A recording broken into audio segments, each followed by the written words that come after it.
Hi everyone, welcome back to GK Today. I am Sia and very good morning.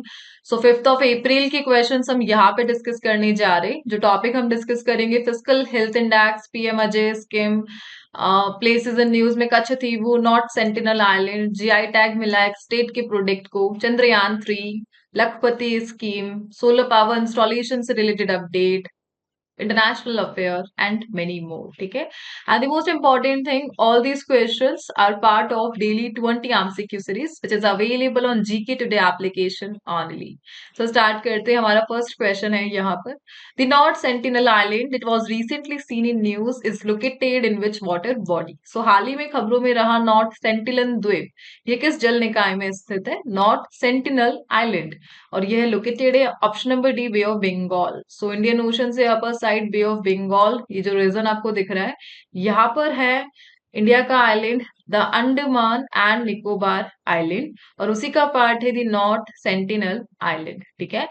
Recently ये place news में रहा because एक US के citizen यहाँ पर से अरेस्ट हुए हैं बिकॉज इलीगली बिना किसी परमिशन के ऑथोरिटी के रेस्ट्रिक्टेड नॉर्थ सेंटिनल आइलैंड में इन्होंने एंट्री मारी. ओवरऑल यूएस से इंडिया आए ये एक्सप्लोर करने, और एक्सप्लोर के लिए इन्हें मिला अंडमान एंड निकोबार आइलैंड का restricted area that is north Sentinel island. ठीक है.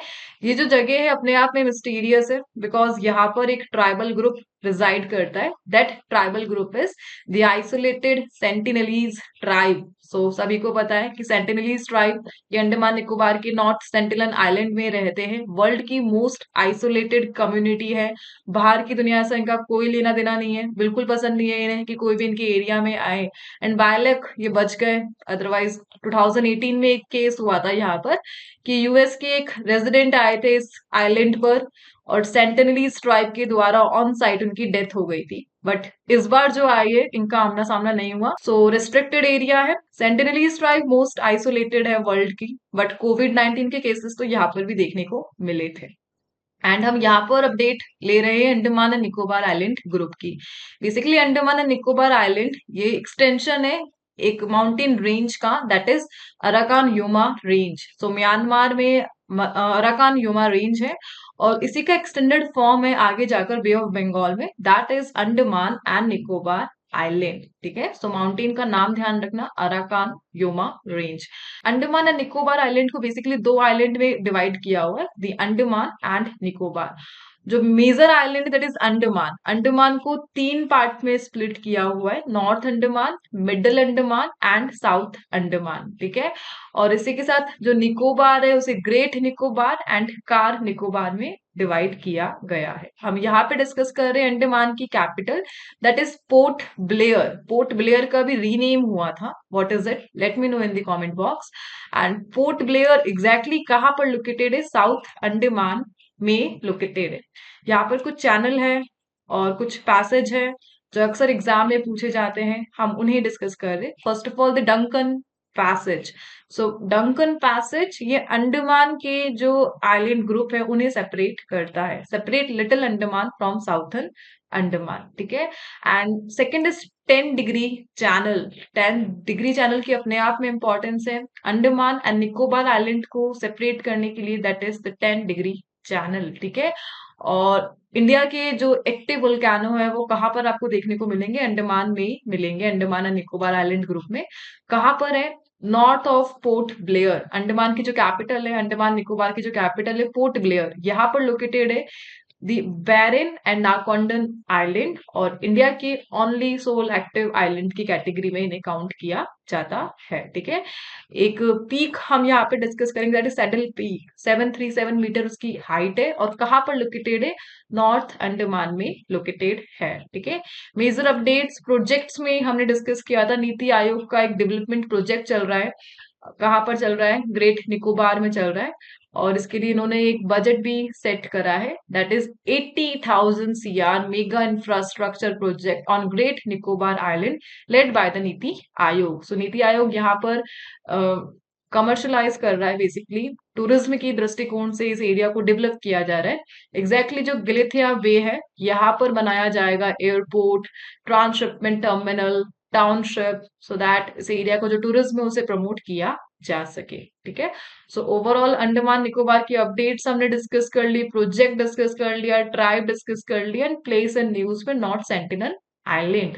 ठीक है, चलिए आगे बढ़ते हैं। अंडमान निकोबार आइलैंड से रिलेटेड कुछ अदर क्वेश्चंस को हम यहाँ पे रिवाइज करते हैं, जो कि हाल ही फिलहाल हमने देखे थे।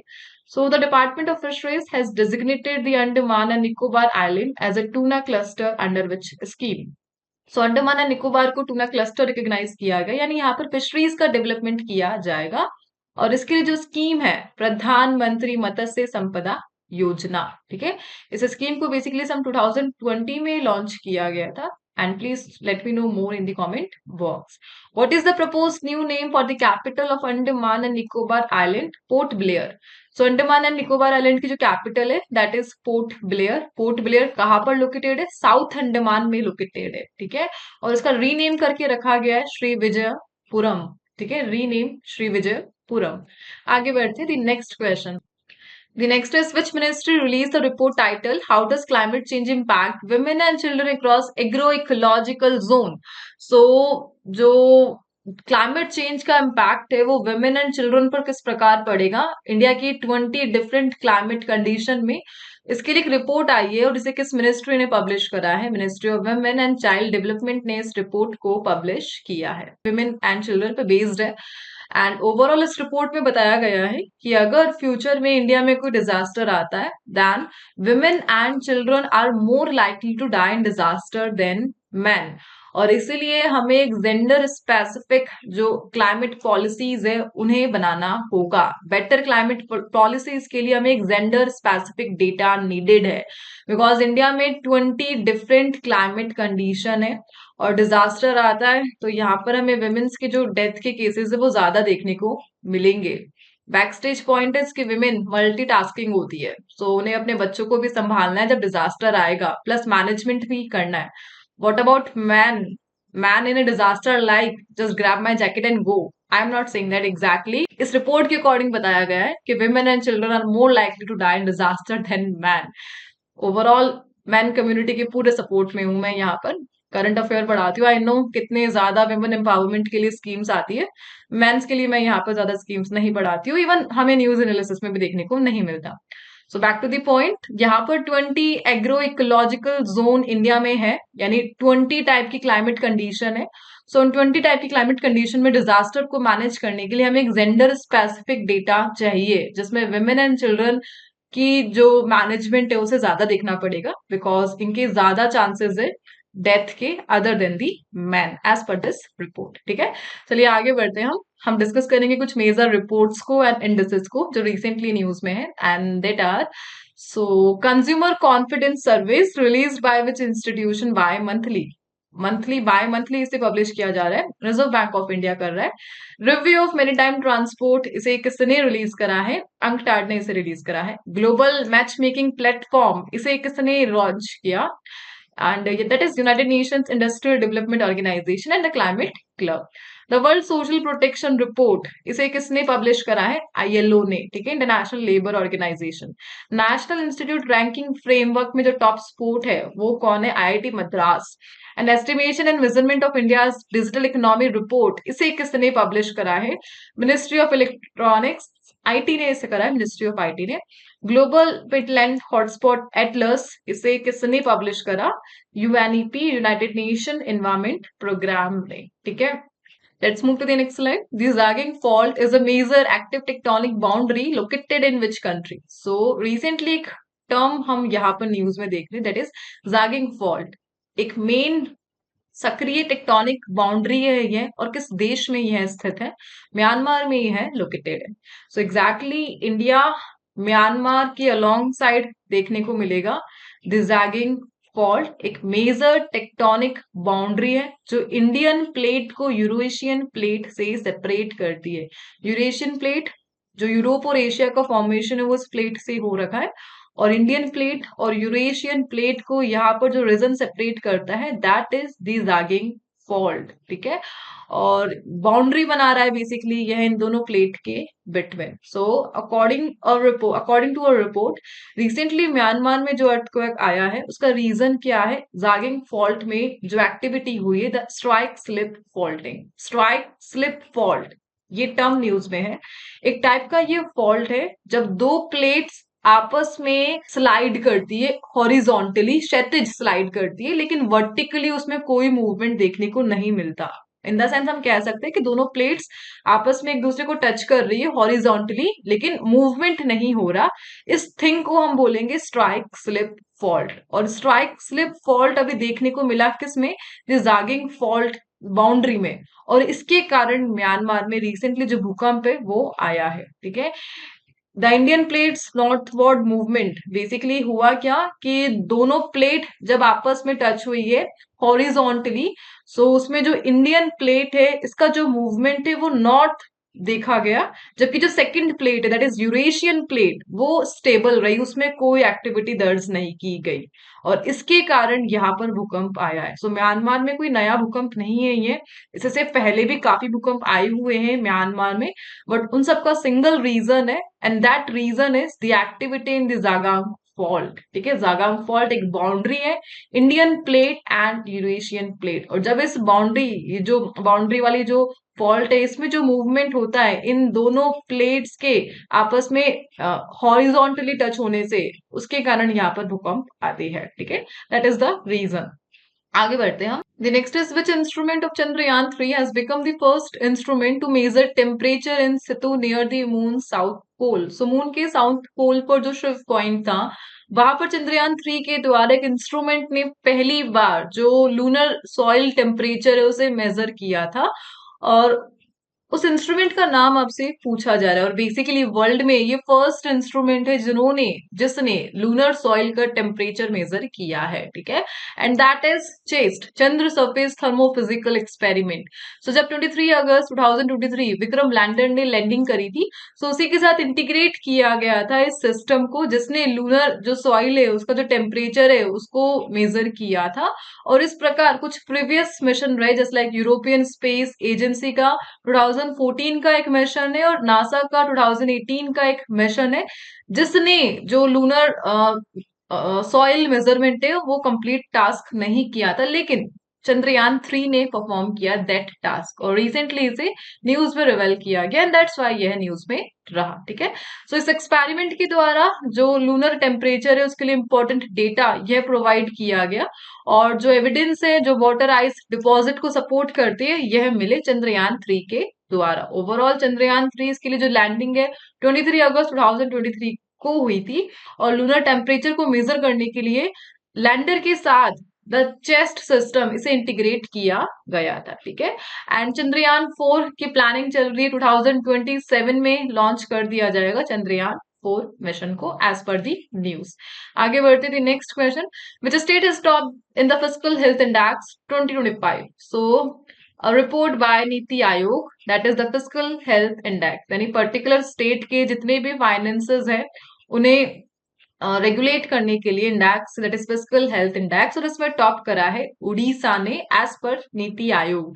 उड़ीसा को फॉलो किया है Chhattisgarh, Goa, Jharkhand and Gujarat. Gujarat 5th number पे है, उड़ीसा 1st नंबर पर, यानी अपने स्टेट के फाइनेंसेस को मैनेज करने के लिए index fiscal health index, Orissa का जो फाइनेंस मैनेजमेंट है टॉप पर रहा एज पर नीति आयोग। ठीक है, सो फिस्कल हेल्थ ये 18 मेजर इंडियन स्टेट का जो डेटा है उसके द्वारा इस इंडेक्स को रेडी किया गया, और इस इंडेक्स को बेसिकली जो सीएजी है उनके डेटा के द्वारा एनालाइज किया जाता है। ओवरऑल टॉप किसने किया? उड़ीसा ने।